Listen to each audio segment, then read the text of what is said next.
Welcome to another episode, Pound for Pound Box Report, episode 295. I am your host, Michael. Joining me this week, as per usual, Gail from Communities Digital News, Daniel from the Inscriber. What's going on, lady and gent? Hey, we're going to get right to it, everybody. There's a lot to talk about tonight. Absolutely. Um, for those who are new to Pound for Pound Box Report, Pound for Pound Box Report, a live YouTube show, podcast, and blog discussing all things boxing. The motto is when boxing is good, we will talk about it. When it's bad, we will talk about it. Bottom line is, if it concerns the sweet science, we will talk about it. If you want to find out all information, if you're checking us out live on YouTube, just hit the description box below. You have all the information where to find us all over social media, where you can find us on all podcasts that carry RSS feeds like your iTunes, your Spotify's, your Google Podcasts, etc., where you can donate and where you can check out my online coaching page. I'm an online coach with beachbody.com. And speaking of that, got a fitness challenge coming up towards the end of the month, early September. If you're interested in getting your body right, if you're interested in taking your fitness up to another level, the hot new exercise program, 6 weeks of the work by Omali Caesar. I'm doing a group fitness challenge about that. If you're interested, please hit me up on Pound for Pound Box Report blog page, p4pboxreport.wordpress.com, or hit me up on the Pound for Pound Box Report Twitter page at P4P, at P, the number 4P Box Report on Twitter. And on the last episode, I believe I mentioned, well, I didn't do that, but I'll say it now. Every year, we're late doing this, but every year we do a special Ladies Love Boxing episode of the Pound for Pound Box Report. And what that is, for those who do not know, is yours truly will have a show, will host a show, host an episode of all women talking about the sweet science. We try to do this every year. Been late doing it this year because of the COVID-19 pandemic, but the goal is to do another edition of Ladies Love Boxing show next week. So if you're women, for the ladies out there who are listening to us, who love their boxing, who love talking about the sweet science, just hit me up on Pound for Pound Box Report Twitter page, P4P Box Report, or hit me up on Instagram account, Brother JRSC. Um, let's get the things going this evening. Like Gail said, there was a lot to talk about. Going to start things with her. Um, I named this particular episode "Down Goes the First Lady," and the reason being for that is upset! Exclamation point! Exclamation point! Exclamation point! As over the weekend, on the 15th of August, the show is being done live August 17th. On the 15th of August, this past Saturday night, in Tulsa, Oklahoma, um, Jessica McCaskill, Gail, throughout in the lead up, she said she was going to beat Cecilia Braekhus, who's the undefeated, undisputed women's welterweight champion, and by golly, she got the decision. She beat uh, Braekhus by majority decision. A lot of discrepancy from the fans about, particularly on social media, I should say, in terms of who they felt won the fight. Scenario, Gail, I was writing fights for Three Kings Boxing. I had another assignment talking about covering and recapping Benavidez and Angulo for them, and we was all in the group chat, the writers or whatever, myself and the head writer Picard, and I was asking him how the Braekhus fight was going. He says, it's not the most aesthetically pleasing fight, but he felt that Braekhus won. And then all of a sudden, while I was doing the recap of Benavidez and Angulo, he was like, "Well, I guess I got to change my recap." I said, "What are you talking about? Did McCaskill get the decision?" He was like, "Yup." I was like, "Wow." And I watched the fight in the afterwards, a day later or so. All that to say, Gail, thoughts on the fight? Who did you have winning? Um, your thoughts on the reaction of Braekhus, because I found it quite interesting what she had to say afterwards. I had the fight going to McCaskill, but you never know. You never know when it's going to the judges. As we found out over on Showtime with the fight that had a very, very questionable judges' scorecards. But it was going to come down, and it always comes down to, in a fight like this, who imposes their version of the game plan successfully. Braekhus is the superior technician and boxer. McCaskill likes to rough it up and likes to fight on the inside. So the question was always going to be, can McCaskill get inside and stay there, or can Braekhus run rings around her and do what it takes? The secondary question, though, also, which is important, is if you saw the fight as it was unfolding, I mean, from the opening bell, you could see how much bigger Braekhus is than McCaskill. McCaskill was coming up a weight division to welterweight to take this fight. She's a super lightweight champion. So here we are, and McCaskill made it rougher than Braekhus wanted. At 38, you have to ask yourself how much of this was age creeping up on Braekhus, and how much of it was just she's been in a long, long time, and she just didn't have that will and that hunger anymore. She's been stuck in the United States without being able to go home to Norway. She admitted after the fight how she has missed her family and friends. I think that was tough on her. She's been living in the apartment above the gym, the Summit in Big Bear. That's where she's been all this time.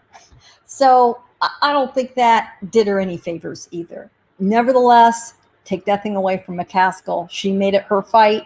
She made it rough. Braekhus landed the cleaner shots.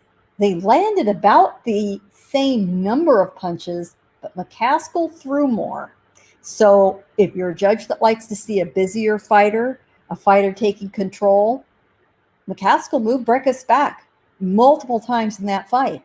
And in the women's fight where there are 2-minute rounds, the busier fighter that gets, steps right off, the porch at the bell when the round starts has an advantage. There's just no time to waste. Those 2 minutes go fast.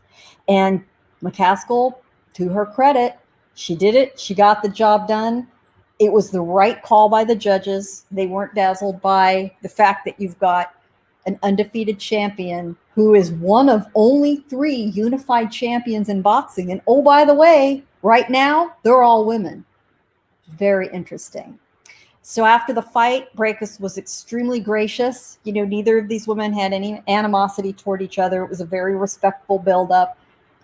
And Braekhus all but said, the sport's in good hands. I hope she takes care of those belts because, I worked hard to get them. And she all but said, I'm done. She was smart enough not to make an announcement right after her first defeat, but I wouldn't be surprised if another few weeks goes by and that's what we hear. And if that's the way she went out, she's on the road to the Boxing Hall of Fame without question. Reserve her chair now. Absolutely. She left a message on Twitter earlier today that in short said she's going to take some time off and reflect. It's been a trying time for her in the lead up to this bout. I'm going to you, Daniel. I was scrolling through my timeline the night of the fight, checking out what people had to say about the fight and whatnot while I was doing a recap of a fight we're going to talk about later on. And you had an interesting thing to say that really caught my eye, which you, in the aftermath, compared Braekhus to a former Hall of Fame heavyweight champion, one of the greatest heavyweights of all time. You can talk about the fight you want, but I want you kind of to repeat here what you had to say after the fight on Twitter regarding Cecilia Braekhus.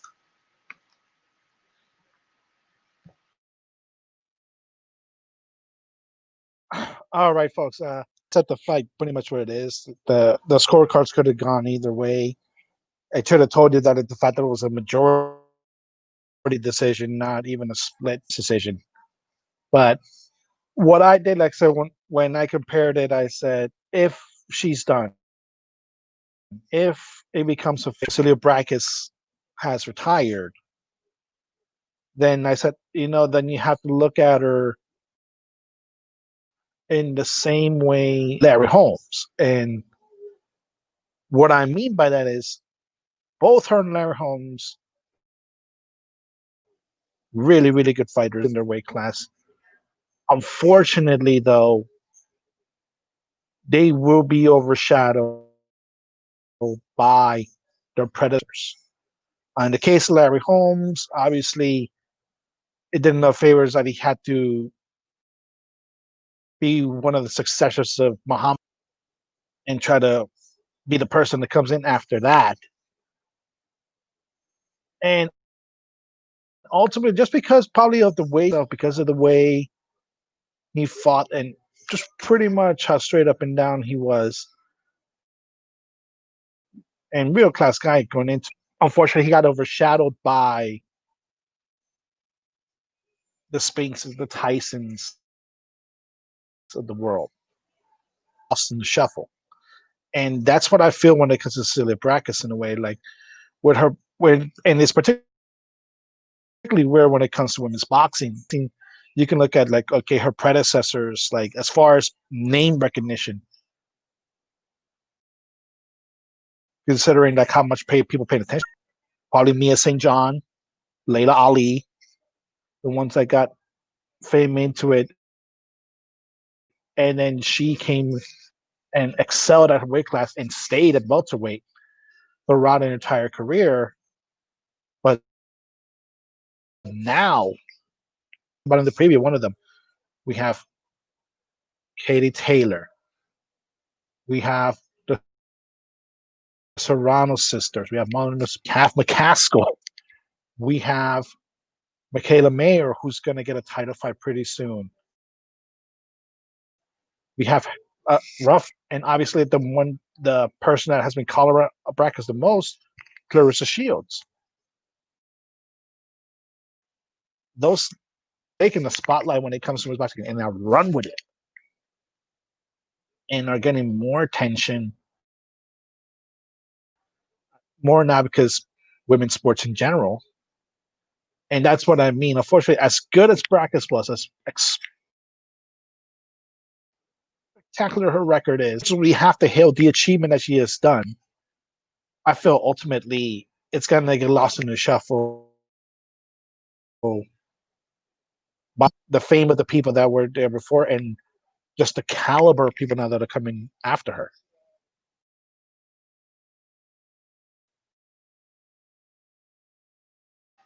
Assuming Brackets is done, I agree with Gail that she's had a great career, a Hall of Fame career, first ballot. If she decides to come back and fight a rematch, fine. But let's just stick to whether, let's just ponder if she stays retired. The question for me then is, and I'll go back to you, Gail, and you can follow up, Daniel, where does McCaskill go from here? She's welterweight champion and junior welterweight champion right now at the same time. Do you think she will stay at 147 pounds and defend the title?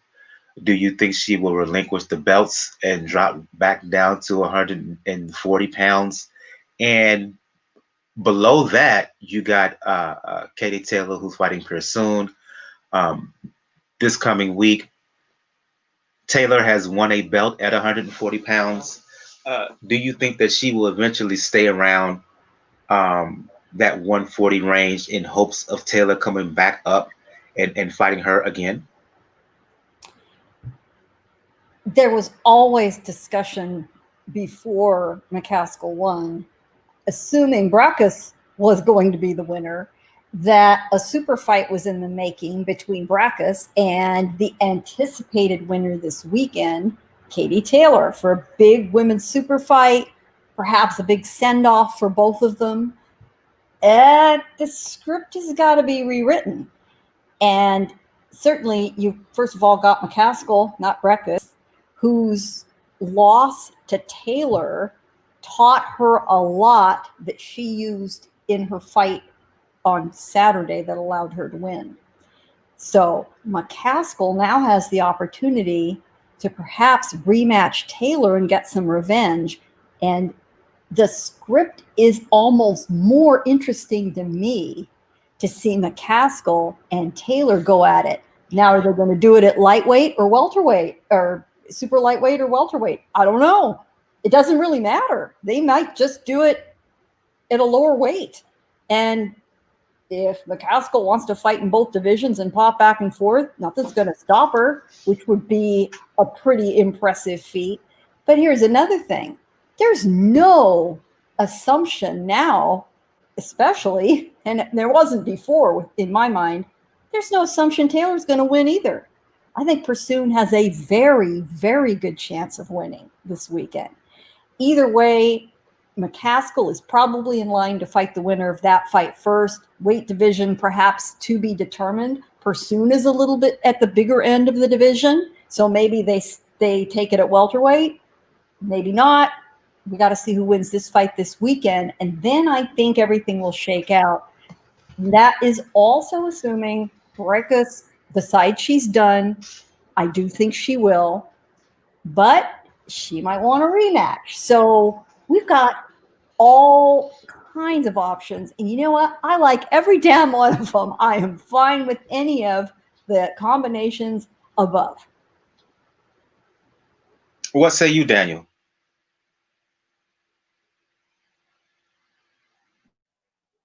The Taylor fight is the one that makes the most sense if you're McCaskill. If Braekhus stays retired, that's the fight that makes the most sense. But like we're going to talk about in the preview, that's not exactly a guarantee. So it leaves McCaskill pretty open to do a lot when it comes to what they're going to. Unfortunately, that's probably going to be what's going to wind up happening to it, because if beating Taylor, and this is probably a little preview of what's going to happen, more than likely you're probably going to see it happen between those two before any fight then with McCaskill. So then you got to leave yourself open for other fighters. Maybe she does go down the lightweight and fight Amanda Serrano, which would be now would be a really hell of a fight. Other fights go into it. Maybe Michaela's 130 or 135? I forgot. She is 130. 130. Okay. Move up to 135, maybe 140 if need be. I wouldn't. And she would have this almost the same type of advantage as far as height. So that it's a pretty open door, but that's one of the things that depends. It mainly depends on Taylor winning, or like I said, Braekhus saying, you know what, let me get my belts back just one more time. So yeah, right now it's in terms of McCaskill, the world is her oyster. She got options all over. Weight division ahead of her, weight division below her. If I'm her, I'm waiting to see who brings the most cash to the table and jump on that. In terms of Braekhus, look, she's had a long and distinguished career. She can take all the time that she wants before she decides her next move. If she wants to go for a rematch, by all means, I have no problems with that. She can probably make some good money fighting McCaskill in a rematch. And if she wants to call it a day, can you really blame her? As Gail said, and I've said, Hall of Fame career, she has nothing to be ashamed of. And we want to give a shout out to Clarissa Shields, who gave some really kind words to Braekhus in spite of their trash talk in the during the summer in terms of a possibility of those two ladies fighting. Enough respect to her, basically saying that she's been a great ambassador for the sport, and really, really classy gesture by the junior middleweight, the middleweight champion, the self-proclaimed GWOAT, of boxing. Let's move on and talk about some more fights here. And I'm going to you, Daniel, and I want to talk about David Benavidez. Um, Fought on Showtime against a fighter by the name of Alexis Angulo of Ghana. Uh, Fought Zerto Ramirez a couple of years ago. Went the distance with him. Uh, Here's the thing for me, Daniel. You knew going in that Angulo was basically had no shot. He was basically Bob Hope's cousin in this fight. No hope. But the surprising thing was the day before the fight, in which um, Benavidez came in nearly 3 pounds over.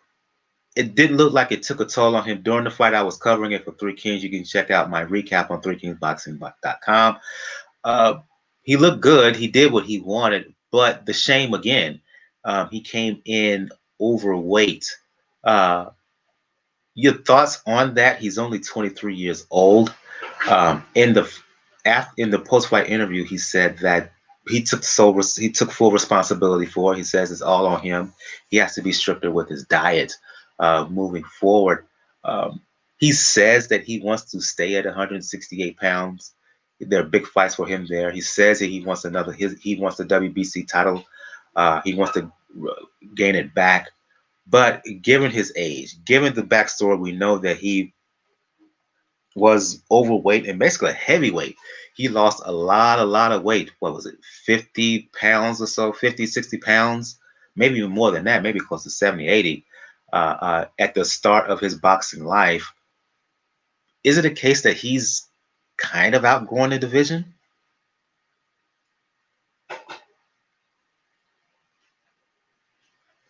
In a way, yeah. If everything was normal, I would have said that Benavidez would have moved up the light heavyweight by now. But I have to, you have to commend him for owning up the fact that he can come away. He didn't try to excuse it. He didn't try to say, "Oh, this and this." He said, "Like I own it. I came with it." That's a true showing when it came to professional. And if you could tell throughout the fight, it wasn't a situation where like he was fatigued, like he was like those last 2 3 pounds were going to drain him. He executed his game plan effectively and consistently to the point where Angulo's corner did the right thing and stopped it at right before the 11th round because the writing was on the wall. Angulo was either going to get knocked out on his back or he was just going to get a more sustained beating for 2 more rounds. He did the right thing. Now, what probably is hampering the situation, there's a couple of things actually now that's hampering the situation. While a move to light heavyweight, it seems like the natural and logical thing to do at his stage. As far as a lot of the title picture goes, he's staring at a Bud Crawford situation at light heavyweight, where people don't know, like, a situation where all of the major players, almost all the belt holders, are on the other side of the streets, are either and that makes it extremely tough to make fights. And ultimately, it moved to light heavyweight. And if you want to stay in the PBC, the only fight you can make for him would be a fight against Zerto, which would be an interesting fight. Two tall, like I said, pretty well shaped light heavyweights, both, like I said, good mark. It would be a smart thing to do. But what also complicates things, if he wants to stay at 168, I know we might tackle this in news, but Canelo's not eyeing that WBC 168. Callum Smith's not eyeing that. If Canelo makes a stake for that 100, sorry, the super middleweight belt for the WBC, he can get it back. So that it's dicey to see where it goes. Like naturally, you would probably say light heavyweight, where he may have to stay at super middleweight, and if he loses chance to regain the there is that fight with Caleb Plant. Those two have been talking smack before. That would be the fight we want to see at super middleweight. I'll go to you, Gail. This was basically a little more than a glorified sparring session. First and foremost, I want to give a shout out to Unrivaled Boxing for checking us out live. Thanks for joining us. This was more than a glorified sparring session. This was like slow death, the way he just beat up Angulo throughout. This was easy work. He barely had to sweat. Again, the concern is the weight. Could it be a case of him outgrowing the division? Is the fact that he's been out of the ring so long, and the circumstances regarding boxing being on the shelf due to pandemic caused him to put on a little bit excess weight. He just didn't have the time to take it off. What do you attribute to the fact that he weighed over? And again, is it time for him to move up a division? Yeah, it was such an unfortunate fight. First of all, Angulo was more or less fighting a cruiserweight, for Pete's sake. I mean, Benavidez just loomed over him. He did not look like the weight was very well distributed. I mean, he was just overweight. Bottom line, he was overweight. And sure, guys grow out of a division and have to move up. Usually, they've made a hell of an effort to try to make weight. They often look like it, to their disadvantage. And it usually happens when they're a little bit older. Benavidez is 23 years old. He should have no problem making 168. He's not that tall. There is a concern about his focus and his discipline. Yes, as he pointed out, technically it's the first time he's missed weight.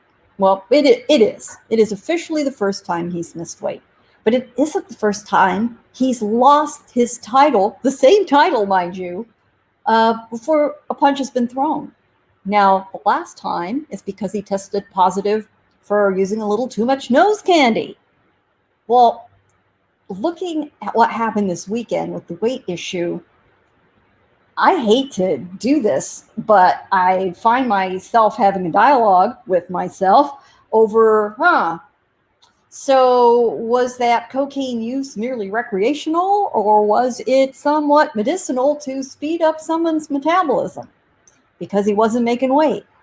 I don't know. The pandemic excuse, I'm sorry. I don't buy it.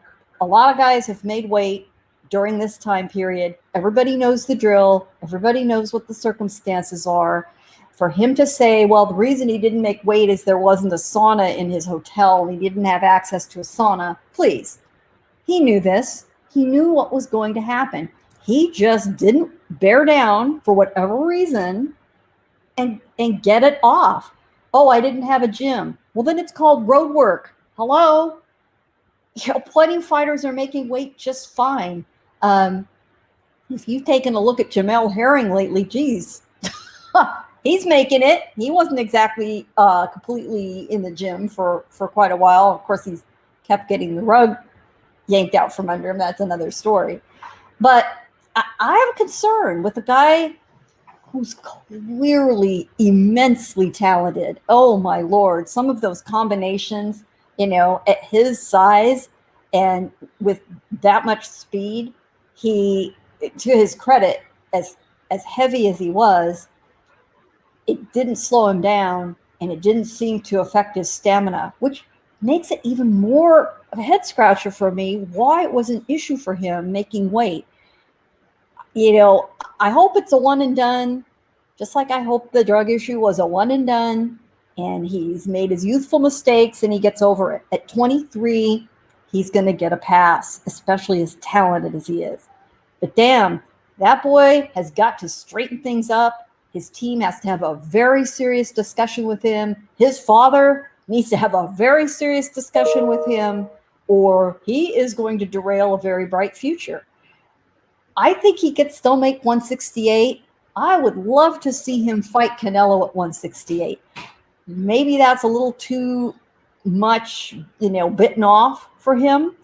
I'm okay with that. I'm okay with him losing to Canelo if he puts up a good fight and he learns something from it. I want to see these young guys challenge themselves. Romer was not a challenge whatsoever, and it was a shame. Well, if he want to fight Canelo, first of all, he has to improve his defense. He stands a little bit too tall, too straight up and down, not too tall. He fights too straight up and down.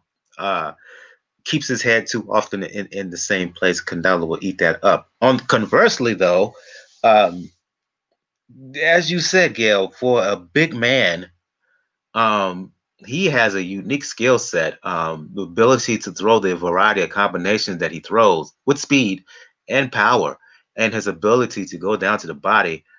You don't see that from a lot of guys his size, because while technically he fights at super middleweight, it's obvious he has the frame that he can move up at least one weight division if he wants to. He just has a big frame because he was just a naturally big guy before he lost the weight to get down to the super middleweight division. I too think that he can still make 168 pounds. He just has to be calm, as he said, a little bit more strict in terms of his nutrition and all of that, and maybe fight more active, become more active, fight more often in the ring. He's 23 years old. That's what the young kids do. They fight, and they fight a lot. He don't need to take a excessive time out of the ring. You mentioned Canelo, Gail. I still want to see the fight against Plant.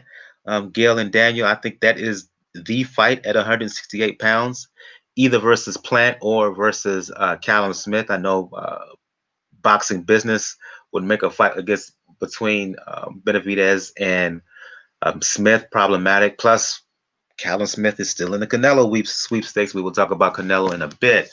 But Plant is the fight I want to see. Plant, who has the IBF belt at 168 pounds. They've been talking a whole lot of trash throughout this era of COVID-19. Time to settle it in the ring, guys. Whether Benavidez recaptures the WBC title or not, they should go. The powers that be behind the scenes need to go ahead and make that fight happen. I think the styles match up very well. I think the two will produce a very entertaining fight, and the way that both are good behind the mic. Hey, the pre-fight trash talk will be pretty good. So let's make it happen. Let's move on to some other fights here. I wasn't able to see these fights because of work. Gail was able to see these next two fights I'm going to talk about. That we're going to talk about. Some pass the mic to her to talk about the ESPN Plus card. Carl Frampton scoring a 7th round stoppage. A guy by the name of Traynor. Michael Conlan defeating a guy by the name of Tackoucht. I think it was a 10th round stoppage. The floor is yours, Gil. Both fights were fairly enjoyable to watch if you like early daytime, happy hour, lunchtime fights back here in the U.S. These were both on ESPN Plus. Conlan had a fairly good fight. He needed, though, to step it up. He needed a knockout. He needed to show some improvement in skill. And by the skin of his teeth, he did it. He was pretty aggressive. The French opponent, you didn't offer a whole lot of danger to him. Conlan's problem was he decided he was going to rip it to the body, and he threw enough low blows that the referee penalized him not once, but twice, which meant, all right, now you're in the danger zone. You do this one more time, you get the red card, and you get well, that's another sport, but you get tossed out. So Conlan had to dial back on the body attack and go to the head, and he did. And if his game plan had been just to work the body to cap and then cap it off, props to him for changing his game plan when he had to and start headhunting. And he's not particularly, the most effective power puncher. He's a fine puncher. He's not Deontay Wilder by any means, but he did switch gears. He got the stoppage. Everybody goes home happy. And now we'll see what's in store for him. Bob Arum loves him. Bob Arum will take care of it. In the main event, Carl Frampton had moved up a weight division to take this fight against his opponent, Traynor, who was a last-minute substitute. And he had a fairly good outing. He did have a knockout win by technically by a TKO because his opponent quit. But the truth is, it really was a stoppage by a body shot. He threw one of those show it to the young kids, this is how it's done, left hook to the liver, dropped Traynor to his knees, forward onto his face, right at the end of the 6th round. I didn't think Traynor was going to get up. He did. Bell sounded. Say by the bell, everything good. All right. How much are you going to regroup yourself in a minute? 7th round opening bell rings. Frampton did exactly what he needed to do, ran right at Traynor, landed pretty much the same shot. And Traynor said, I'm not down for any more of this. I'm done. And he literally sort of took the one shot. He didn't wobble, but I'm sure he thought, oh, hell no, I'm done. Waved his arm and said, I'm out, done. So end of the fight. Let's hope Jamel Herring passes his COVID test finally prior to his scheduled fight on September 5th against Jonathan Oquendo and takes care of business.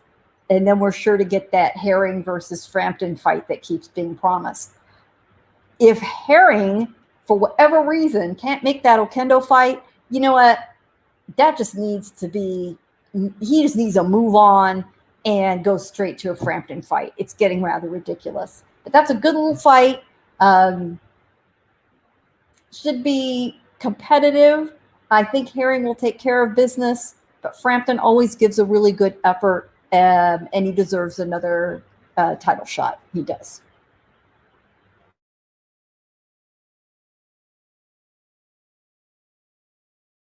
How far do you think Conlan is from a title shot? I think he'll be given a title shot before he's ready, actually.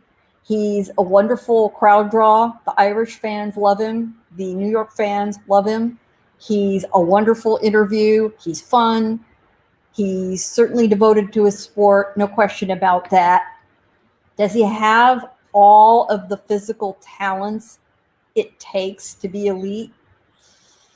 No. He is making... No, he doesn't. He is making the most of what he's got, and I appreciate that.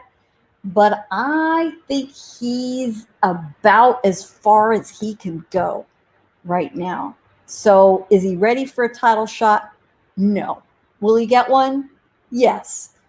And good for him for taking it. Good for him for being ambitious. That's the attitude we want from these guys. Ready or not, here I come. I applaud that. I'm good with that. And right now he's talked about moving down to 122 pounds. I think we talked about this in the last show or a past episode. Already ranked number 3 by the WBO at 122 pounds. The belt of Navarrete, he just vacated the belt. We talked last week about who not last week, but 2 weeks ago, Angelo Leo won the vacant belt, defeating Tremaine Williams. I would anticipate sometime in 2021 that Conlan will get a shot at that belt. Leo, I forgot who the guy who's going to fight next. Prospect we've read, like his name skips my mind. The guy who dropped out of the fight. Stephen Fulton. Stephen Fulton. Mm-hmm. Leo's going to fight Stephen. That won't be a pushover. That'll be a nice little fight. Right. Yeah, I wouldn't be surprised at all if Fulton beats Leo. But the winner of that, I wouldn't be surprised if Conlan would fight that winner sometime in 21. I'm going to get Daniel back into the discussion here. And in terms of Frampton, up next for him, the aforementioned Jermell Herring. Those two will fight. They were scheduled to fight prior to the pandemic. They were scheduled. It was talk about. There was discussions about those two fighting this summer. It didn't happen due to the pandemic. Herring has subsequently twice tested positive for COVID-19. Hopefully, he'll get those issues resolved, and he has a fight coming up. Following that, all roads lead to a Frampton versus Herring showdown either later on this year or early 2021. Let's get Daniel back into the discussion to talk about this next fight. We began the show talking about a women's fight. We're going to end the recap segment talking about another women's fight. This fight took place a couple of weeks back. We previewed it. Terry Harper versus Natasha Jonas. Harper was the favorite going in. Harper defending her 130-pound title, WBC version. But I have to say, Daniel, in watching the fight, Jonas gave her a heck of a battle. The fight ended in a draw, but when I watched it live, I felt Jonas won. One of the better fights, men or women, in 2021. And the talk afterwards is that these ladies, they got to do it again.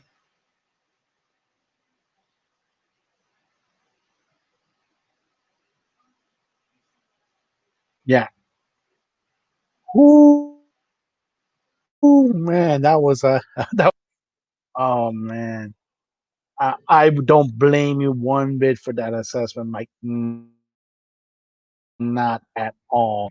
Like I said, looking at a second thought, I lean more towards Natasha into the fight, but it just shows how close it is. In the Braekhus fight, where right now this year, the premier argument in women's fights, because the fight could have turned out a lot more different. I think you probably would have wound up being the same, probably with Jonas winning, leaning into it as she had more. Probably the same thing with the Braekhus fight. They went to 3 minutes, you probably would have seen Braekhus slowly take over. But it was a barn burner fight. This has been the year where women's boxing, for all intents and purposes, for good and bad, delivered. We have seen really good fights like this, and we have seen things that should have never happened, like that DAZN fight that I'm not going to mention. Granted, it's not their fault, but it's a really, really good showing. Rematch. If they could find a way to put this card together with it, if it happens, a rematch with McCaskill, that card's money.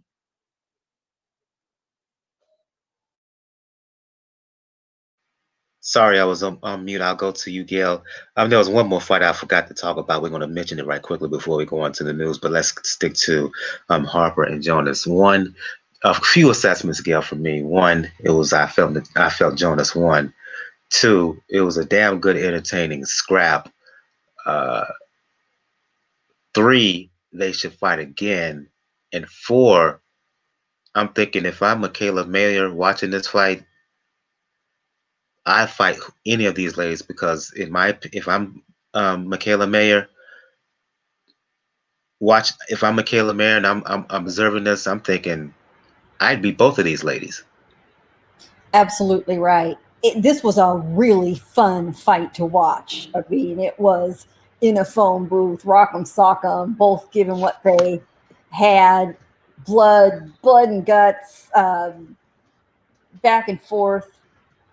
Terrific fun to watch.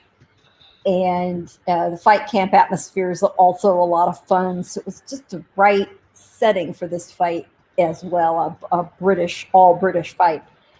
But neither of these women have the solid technique and fundamentals that Mayer does. Mayer is slick. She delivers punches like a man. Women, a lot of women fighters have a problem delivering the punch without their wrist rolling over. They can't firm up the punch delivery and make their arm more like a spear. Mayer can do that. Mayer is a terrific, technically sound power puncher, and she would have her way with either of these ladies. But hey, I think they should rematch first. I thought Jonas won the fight. I really did. So it's a great fight to roll back. The British fans will love it. It'd be nice to do it if they could get some fans in the stands. But either way, well worth doing again. Sign me up for that. And let's see if a deal can be made with the winner facing Mayer.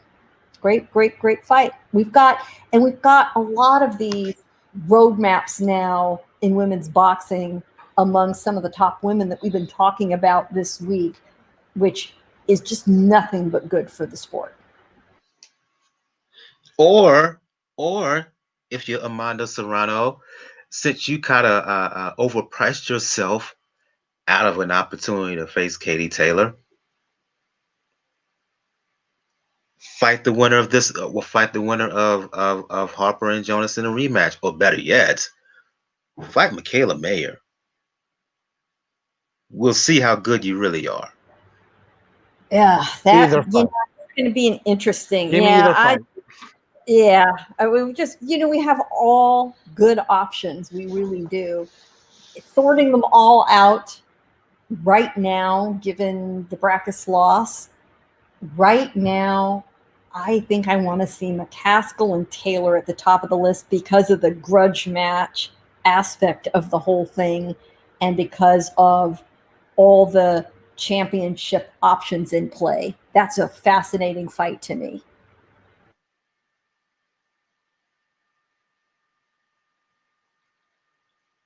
Mayer, well, put it this way. Let's say Mayer fight the winner of a probable rematch between Harper and Jonas. If Mayer wins, fight Serrano. That's the scenario I want. And as for Taylor, I agree with you. She's going to fight Persoon. If she wins, go after McCaskill.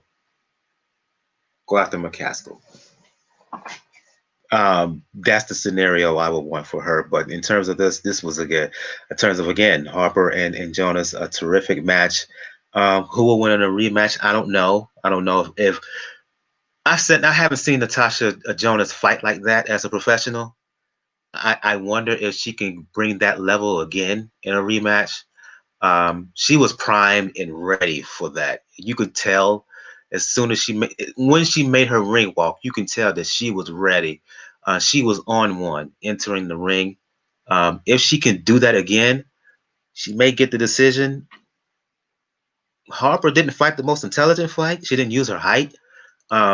She came forward a little bit too much, wanting to make war, and paid for it, particularly in round 8 when she got really hurt.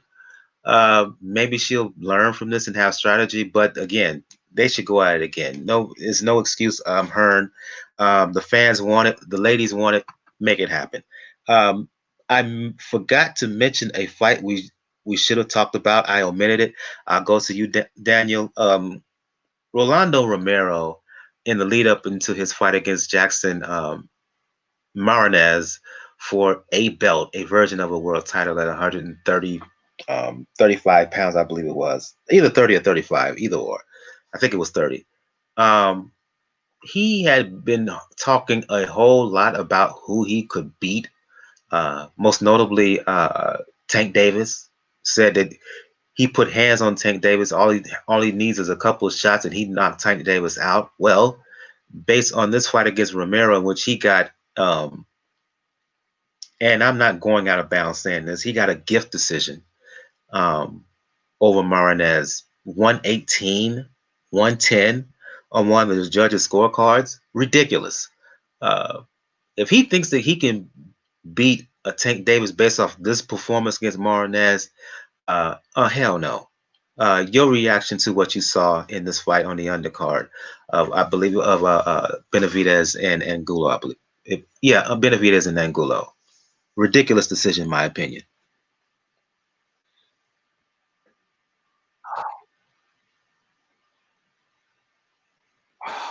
Do you know how decision has to be? How much of a robbery a decision has to be to have Gilberto Mendoza actually say, you know what, I have to look into this? You know how much of a robbery that has to be, and to bring that guy in? That's how I feel about this fight. Everybody knows that Marinez won that fight. And he won it pretty handily. And correction, Daniel. Excuse me. It was this is one of the arguments you can have against when it comes to it was an interim belt at 135 pounds, WBA version. I just wanted to make that correction.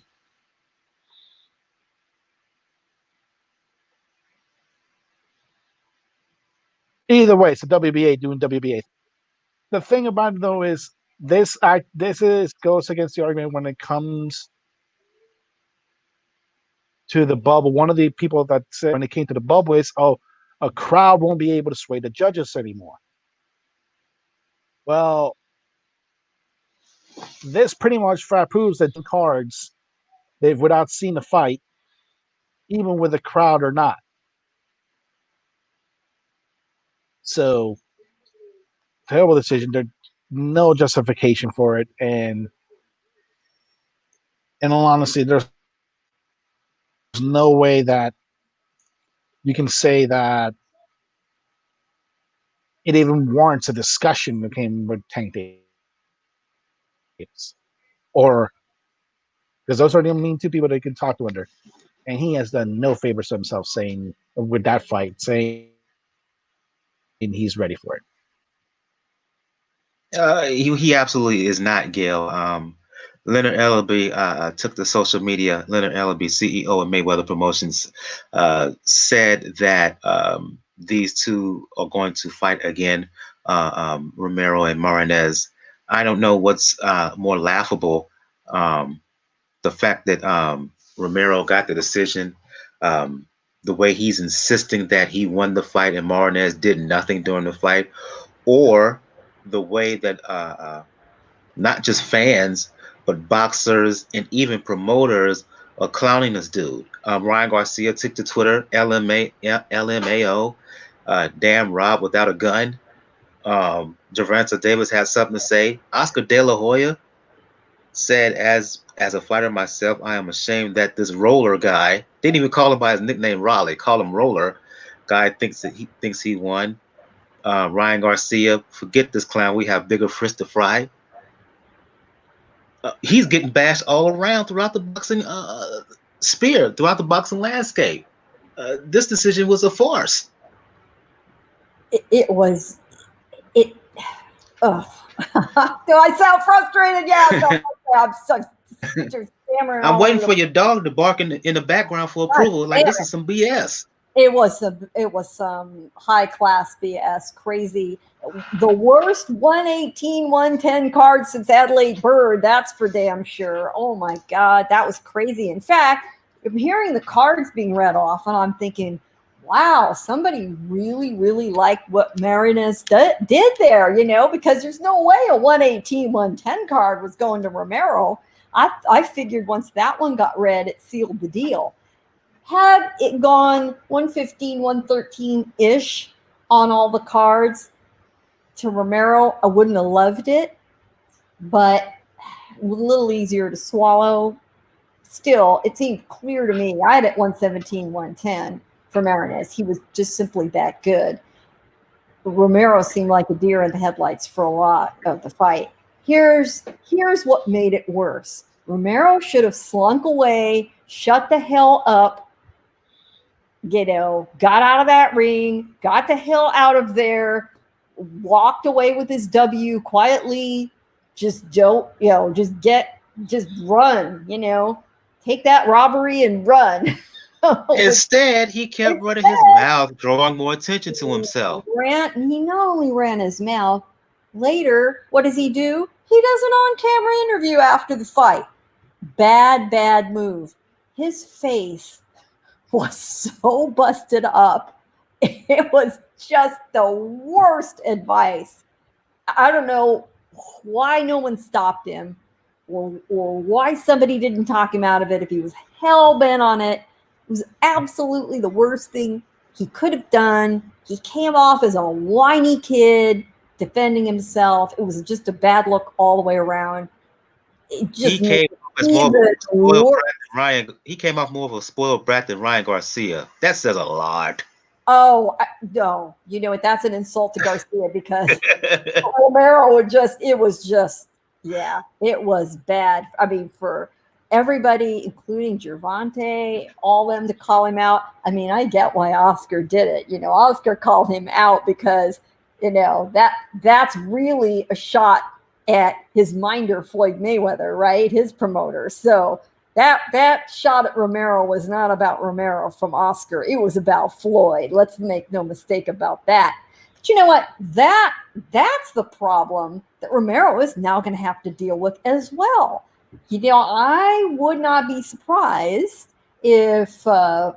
Mayweather, his boss, sits down and has a little chat with him. Do I want to see a rematch? I only want to see a rematch to see Marinez get his due. I really, really do. This is also why we say all the time, and let us remind you, would everyone like to out there say it with me? Don't let it go to the judges' scorecards if you can help it.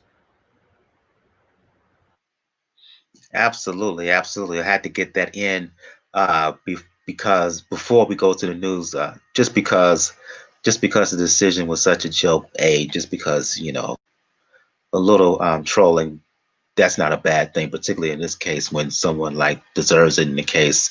And in this case, young Mr. Romero, he deserves it because, again, the decision was a joke, and his comments and what he had to say both during and afterwards is just, nah, son, nah, kid. You ain't ready for the likes of Tank. You ain't ready for the likes of Ryan Garcia. And based on the fight last Saturday, you ain't ready for the likes of Marinez based on how you perform. Let's move on to some other news. Let's move on to the news segment. I'm going to you, Daniel. Lomachenko and Teofimo Lopez has been talked about for many months now. They were supposed to fight in the spring, but that was pushed back because of a COVID pandemic. Then the fight was on, the fight was off. Teofimo was asking for a certain amount of money.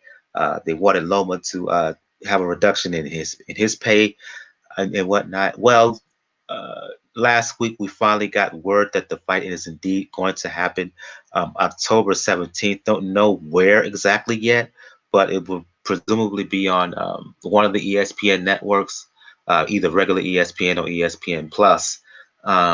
Your reaction to the fight finally being made?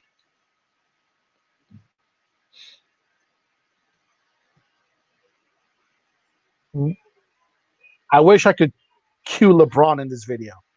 It's about damn time. What, about damn time? We've been talking about it for the point where it started. Yep.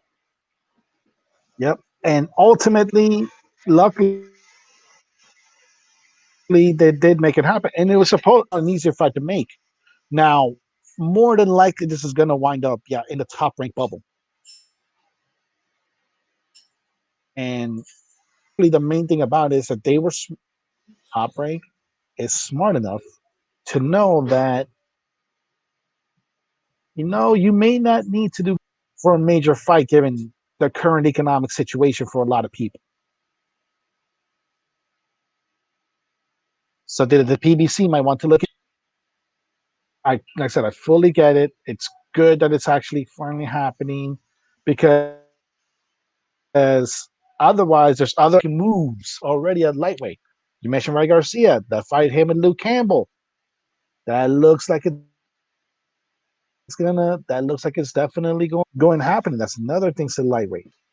Remember, we have that insanity that It is the Santa Cruz Davis fight, which somehow is fight for 2 weight divisions. So I know that's going to be the premier fight. They know that whoever wins this fight, that's going to be the guy at lightweight. And this, then at that point, whether it's Garcia, Luke Campbell, like I said, or Tank Davis or Leo Santa Cruz, they're going to come hunting for them. So I'm glad it's finally done. Going to you with this next news story, Gail, because we're a little bit pressed for time. Much scuttlebutt about Canelo Alvarez and his next fight. For the longest, it was thought that he was going to return to the ring on September 12th. Well, last week news broke that is being pushed back. We don't know when he's fighting next. With you out there on the West Coast, close to Canelo territory, from your sources and whatnot, and from your talk to people behind the scenes, have you heard any developments regarding Canelo? When will we next see him in the ring, and against whom? We don't know. What we are pretty certain of is September 12th is out the window. That's 4 weeks away. Even without the necessity to promote a fight to get a full gate in there and into an arena, because you're not going to have fans right now, there's just no way they could put this together. The sticking point, for once, is not between Canelo and his promoter. Although they're still fairly frosty with each other, now it's Canelo and Golden Boy standing firm against DAZN. Canelo's feeling is, listen, I didn't put a gun to your head, DAZN. You offered me this contract. I accepted. I signed. You owe me a paycheck. The word is that he was willing to take a little bit of a haircut when this was first being discussed, but not as big of one as DAZN wanted. And he has simply stood firm. He's in a position at 30 years old, still in his prime, still disciplined enough to stay in shape and train. He's, frankly, he's got him by the balls. He can sit and wait them out and see if the pandemic will ease enough to get a partial gate, partial crowd. If he can't get the deal he wants to fight this fall, it's nothing to him to wait 3 or 4 more months. And I don't think it will hurt him one bit. He's simply at the level where he can dictate the terms. DAZN doesn't want to play. DAZN, they painted themselves into a corner. They just had a big problem. They aren't willing to do a deal that Canelo will offer for a lesser opponent. If they were willing to cave in and let Canelo and Golden Boy put together a fight with the likes of, say, Patrick Teixeira or Toriano Johnson or even David Lemieux, which I wouldn't actually mind, they're just not interested. The Callum Smith fight's the right fight, but it doesn't appear to be at the right time under these circumstances. I remain very skeptical we're going to see it made in 2020. Now, what is going Golden Boy's way, blessedly for them, is it looks like the Ryan Garcia, Luke Campbell fight, was right at the finish line. Last Tuesday, Eric Gomez at Golden Boy asked the sanctioning bodies for an extra week to extend the purse bid deadline to get the fight done without going to purse bid. So that was last Tuesday. So the week is up tomorrow.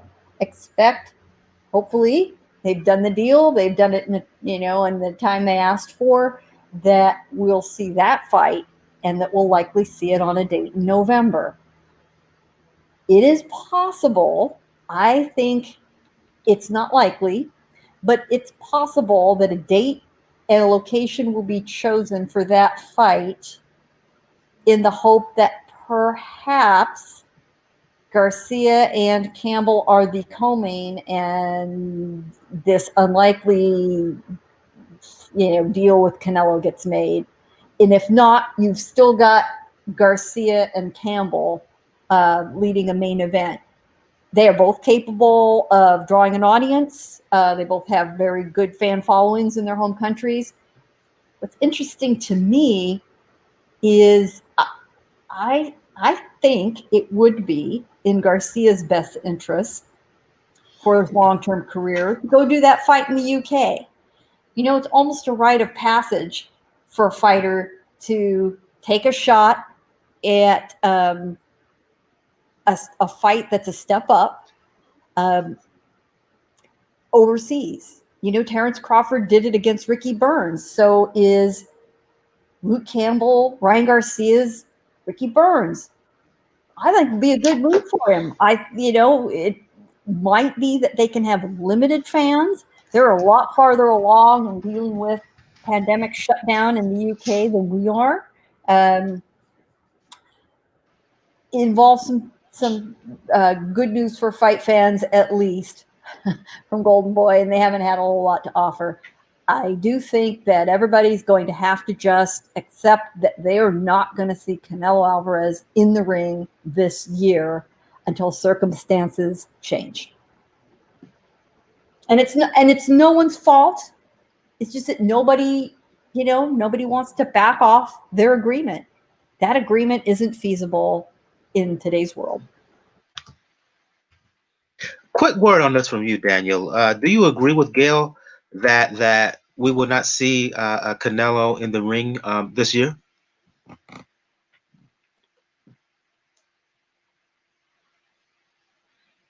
Looks like it, and I agree with Gail. He is in a position where it really will not hurt him if he doesn't fight this year, because surrounded by him. If everything were normal, they already would have had something lined up for Mexican Independence Day weekend. But right now, it's completely understandable, because you have to take a situation where not only do you have to prepare for a fight in the middle of all this, you also have to make sure what location you're going into it. Especially like if the favorite fight.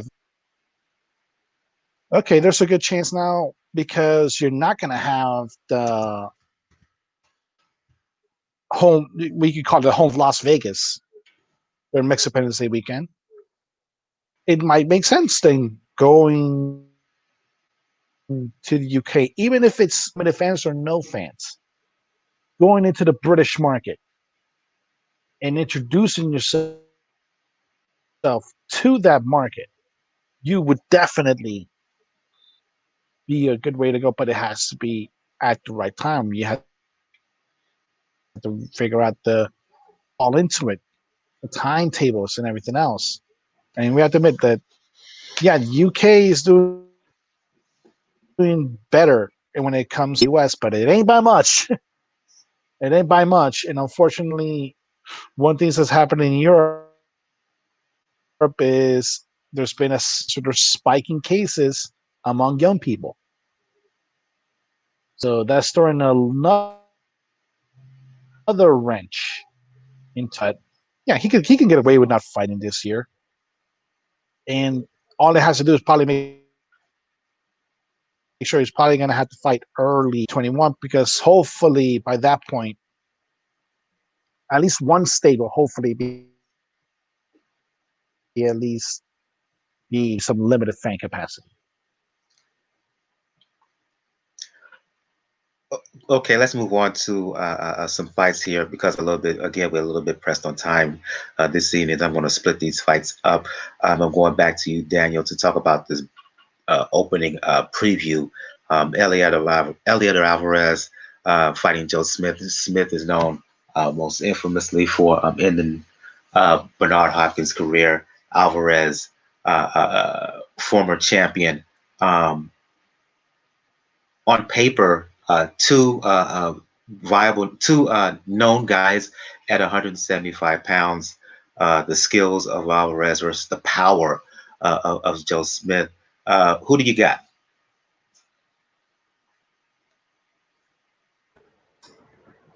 I am going to take This was this pretty one. interesting to me. This Yeah. is for Daniel. This is for Daniel, Gail. This is Sorry, for folks. Daniel. Go, Daniel. Okay. This is fairly, like I said, you saw what he brought to the table when it came to the upset with Kovalev. You know what he's capable of when it comes in. But it is a good local story here, where Joe Smith can come in really, really good win. So it's pretty understandable to see what it comes to Joe Smith. With unfortunately, Joe Smith is that he does rely a lot on his power. Has a fairly decent, but I mean fairly decent skill set. Could and saw that when it came to previous fights with Bibble, you saw in other fights going into it. So I could definitely see us coming out on top of this. But this is a situation where we had another one where, like we had with, this is a pretty much last chance fight with both parties as far as being light heavyweight.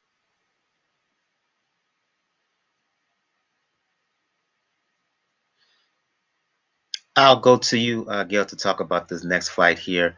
Uh, the return of Shawn Porter.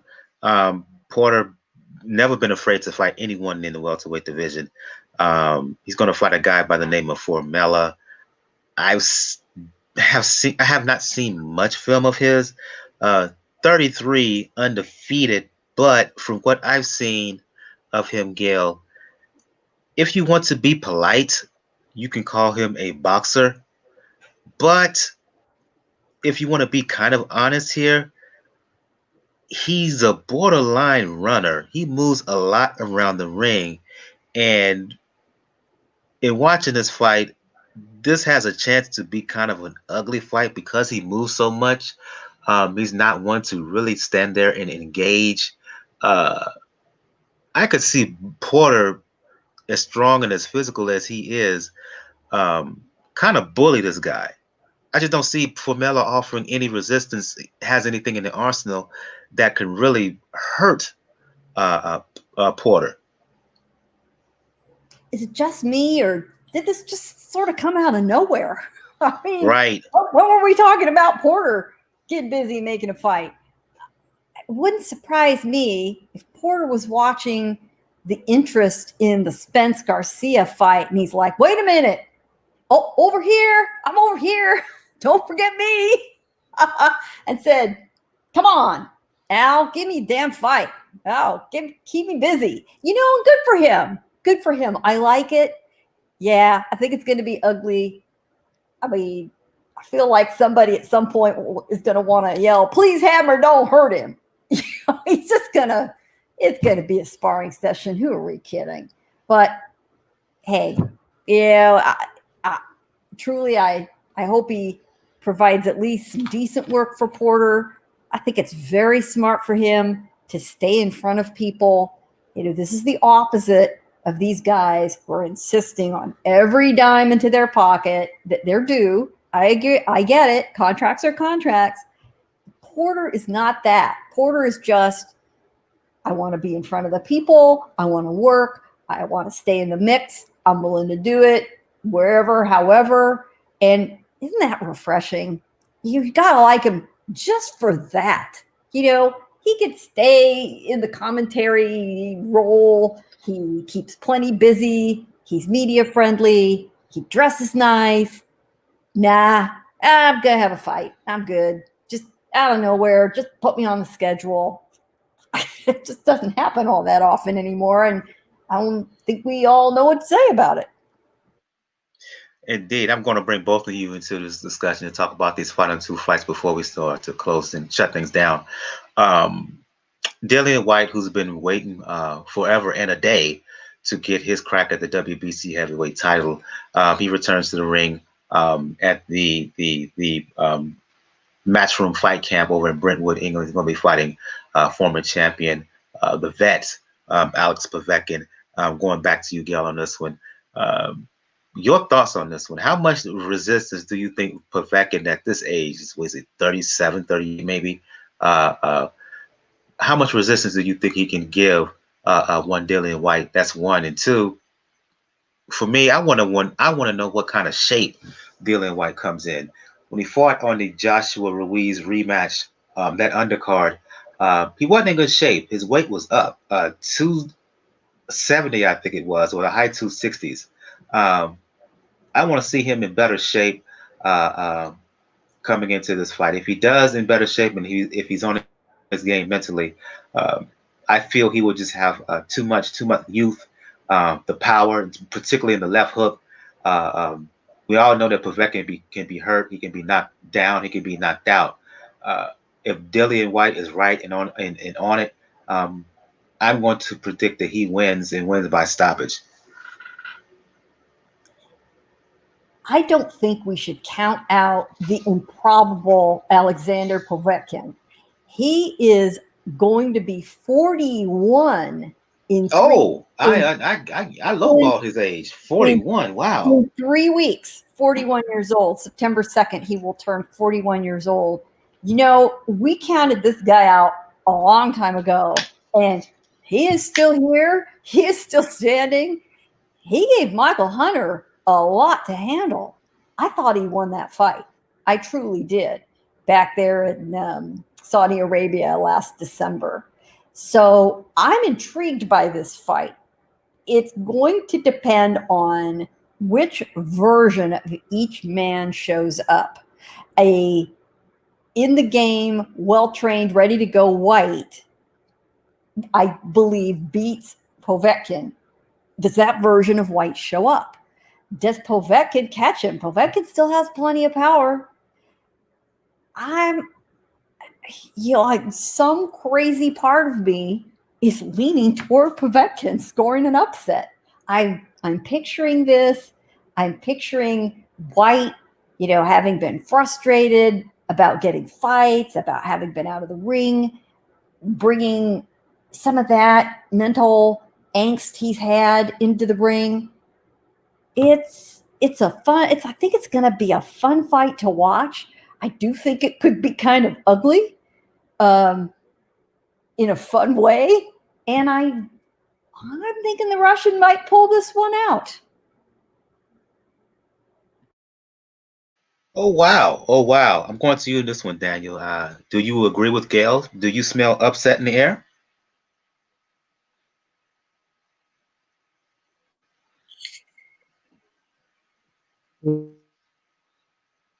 Ooh, that's interesting because part of like on a personal level, I just want to see Whyte knock Povetkin the fuck out.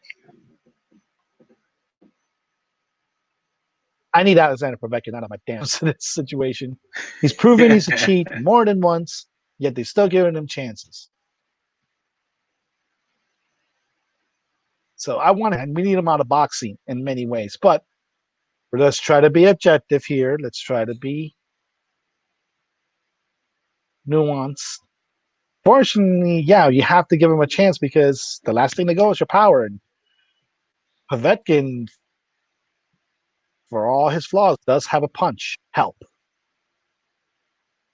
And the thing, unfortunately, with Dillian Whyte is sometimes his performances can be pretty, but he is a person that has been on the win streak. He has been a person that is fighting with a chip on his shoulder. He sees himself as a person that should be fighting Tyson Fury right now instead of Wilder.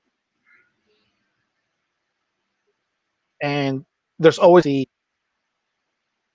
will whoever wins the Wilder Fury 3 will just say, you know what? Oh, Joshua's next. And then having to make Dillian Whyte wait again. And then what happens? Whoever If it's close, it's going to be a rematch. So therefore, he's swinging lines again. So he's got a very, very large chip on his shoulders. Damn boulder. He has to, but he does in this entire situation because he has to keep the same revenue. Yeah.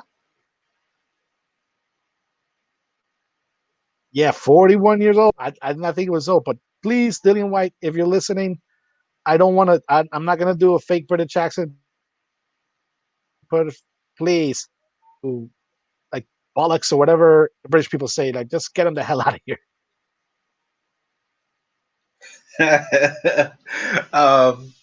Yeah, tell us how you really feel in terms of Povetkin, Daniel. The last bout here on the docket that we're going to preview before we start to shut things down is the highly anticipated rematch between Katie Taylor, undisputed lightweight champion, fighting a rematch against Delfine Persoon. As most folks know, these two ladies fought on the Joshua Ruiz one undercard at MSG. Persoon gave Taylor hell for 10 rounds. Taylor won, I think it was by majority decision, but many on the night felt that Persoon won, myself included. This was kind of a secondary option for Taylor. Taylor was in negotiations to fight Amanda Serrano, who we talked about earlier. Serrano, I think, overpriced herself out of that bout. Eddie Hearn astutely said, okay, they don't want the fight. They want to be difficult at the negotiating table. We got Persoon as a backup. And as Gus said on the last episode, this is the fight that really should have been made from jump, because when these two ladies, Taylor and Persoon, fought in June 2019, many people were calling for a rematch ASAP. We finally get it now. Persoon in that first fight, Gil, roughed Katie Taylor up. She was very physical from moment one until the very end, where I think she had Taylor fatigued and in a bit of trouble. She just couldn't adjust throughout to the physical style of Persoon. Coming into the rematch now, do you think she would make the necessary adjustments to cope with the physicality, the intensity of a Persoon who's in your face all fighting all night long? I do think Taylor will make some adjustments, but I think Persoon will have newfound confidence, because to my eyes, she won that fight. To a lot of people's eyes, she won that fight. Oh, pardon me. Pardon me for that. And I think she will take so much more confidence in her skills into this rematch. I'm not sure anything Taylor can do to improve her game will hold Persoon off. Persoon is in the nothing to lose position. She's got the upper hand mentally, in my opinion. And I think Persoon has every chance of winning this rematch. She busted up Taylor good. You're absolutely right. Taylor looked almost as bad as Romero did after his fight. Let's go ahead and pile on him again. But seriously, that had to rattle her cage. She barely escaped with those belts that she really shouldn't have. And, those rematches don't go well for the fighter who everyone thinks should have won. Now everybody's looking at Taylor saying, okay, what are you going to do now? There's a lot different flavor to the expectations, and those can weigh heavy on fighters. We also, speaking of, Povetkin's age being kind of shocking, he's still a few weeks shy of 41, but, he's pretty much there. Everyone thinks Taylor's only a lot younger than she is as well, because she stayed an amateur so long. She's 34 years old. Persoon is 35, so the age is a bit of a wash. Persoon, though, if you aren't aware, she's one of these people who also has a full-time job. She's a police officer, which is rather interesting to me. I also think in a lot of ways that gives her a mental toughness I'm not really sure Taylor, with all that time in the amateurs, really has. So fights are always won and lost in the mind first. And I think Persoon has won this in her mind already. That's why I think she's going to win on Saturday. Okay, Daniel. What do you favor? What do you think? Do you feel that Taylor will make the proper adjustments and fight a better fight next time, or is Persoon so driven? Is she so emboldened by what went down the first fight that she's just going to go in like on hell on ice and just overwhelm and just melt Taylor this time? Because that first fight, if Persoon had real power, she probably would have knocked Taylor out.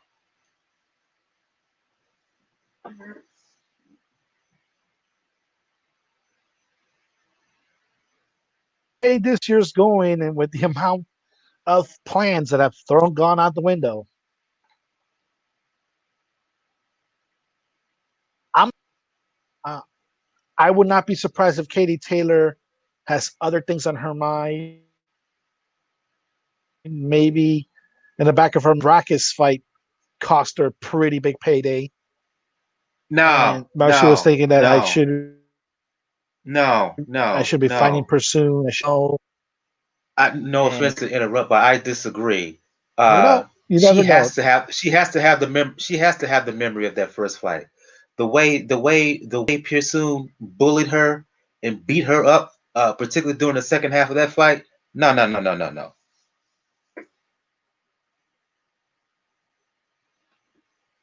Oh no. If you mean for like a person between that fight, I agree. The problem though is like Persoon was not the person she wanted to fight. It was not the person that she already was seeing on the horizon being. Maybe that's on her mind. And you put that in with a person in Persoon that gave a good account of herself in a fight. We'll be honest, won that fight only to be taken away from her. Yeah, I'm leaning towards her. It would not surprise me because the way this year has shaped up, with all of the plans that are pretty much gone to bust, surprise me if this domino falls too. At the how will I go? How will I go?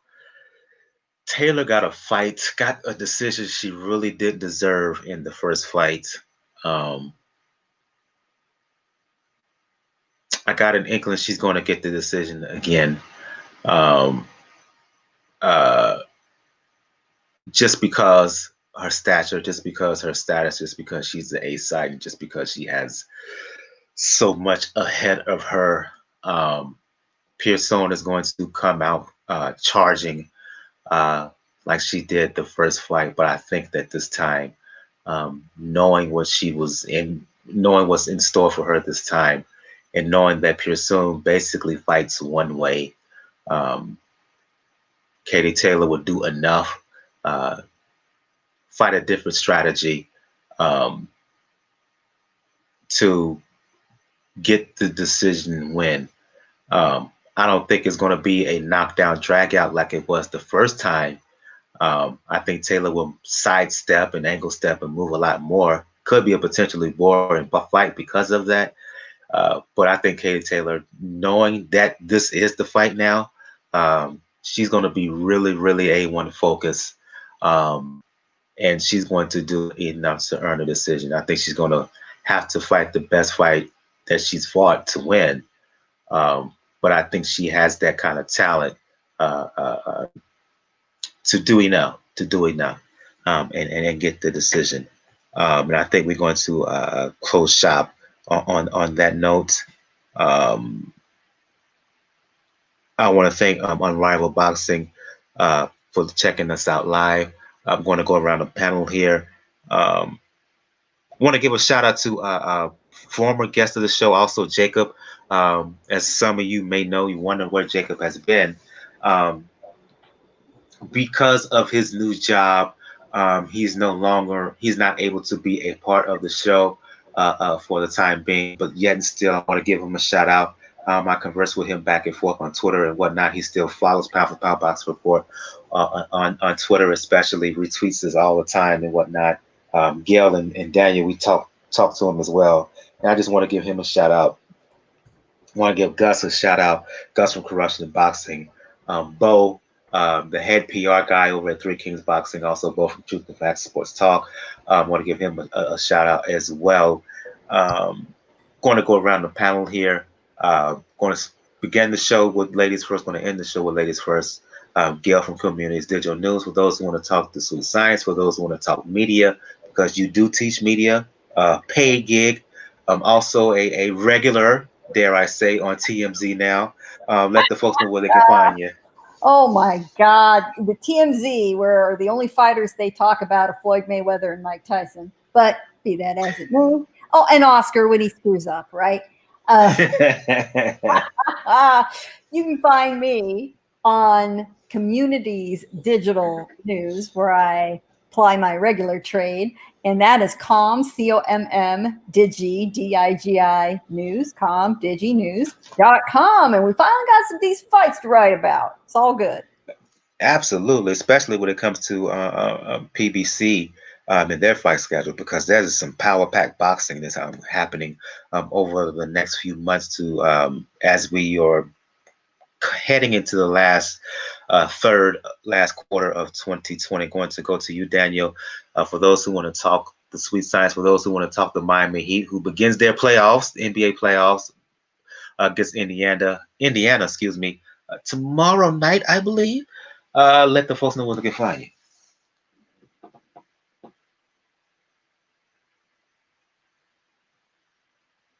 Yeah, so you can find me on Twitter, AUZ99.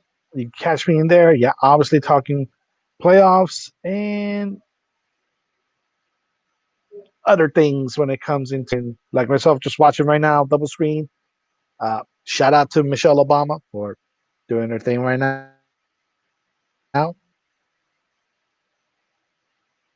Absolutely, yeah. We're doing this show live August 17th on night one of the DNC National Convention. So yeah, shout out to First Lady Obama, the only First Lady I acknowledge right now. That's just me. For those who want to talk boxing, for those who want to talk music, for those who want to talk fitness, you know what it is on Twitter.